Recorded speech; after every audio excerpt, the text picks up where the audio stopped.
போதே அடுத்தது என்ன ஸ்டெப்ல நீங்க போறீங்க? ரெண்டாவது ஸ்டெப்ல டிஃபைன் காட். அதாவது நீங்க கடவுளை என்ன பண்றீங்க? ஆண்டவரை என்ன பண்றீங்க? நீங்க மறுதலிக்கிறீங்க. இப்போ யார முன்னாடி வைக்கிறீங்க? உங்களை முன்னாடி நீங்க வைக்கிறீங்க. அவன் என்ன பண்ணா?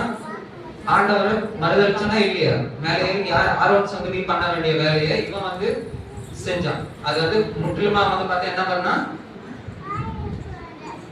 தப்பு பண்ணா, டிஃபைன் பண்ணா. அடுத்தது அப்படின்னா சுப்ரீம், நான் தான் எங்க சுப்ரீம் ப்ராப்ளம் சொல்லிட்டு அடுத்த ஸ்டெப்புக்கு போயிட்டான். கரெக்ட்டுங்களா? மூணாவது ஸ்டெப் எங்க போனாங்க? சுப்ரீம், நான் தான் சுப்ரீம் ப்ராப்ளம் கேட்கறதுக்கு ஆள் இல்லைன்னு சொல்லிட்டு ஒரு கம்பீரம் இருந்தது அவனுக்கு, ஒரு அரகண்டான ஒரு தாட் இருந்தது.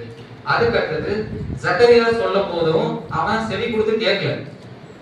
எப்போ ஒருத்தனுக்கு பெருமை வந்துருச்சோ அவன்கிட்ட நீங்க என்ன சொன்னாலும் பிரயோஜனம் கிடையாது. எவ்வளவு வார்த்தை சொன்னாலும் அவன் கேட்க மாட்டான். அது வந்து எது குறிக்குது? இந்த பெருமையில 4வது ஸ்டெப் குறிக்குது. நீங்க வந்து சொல்றதை கேட்க மாட்டீங்க. ஒருத்தருக்கு பெருமை வந்துருச்சு, ஒரு பெருமை வந்துச்சு அப்படின்னு சொன்னாக்கா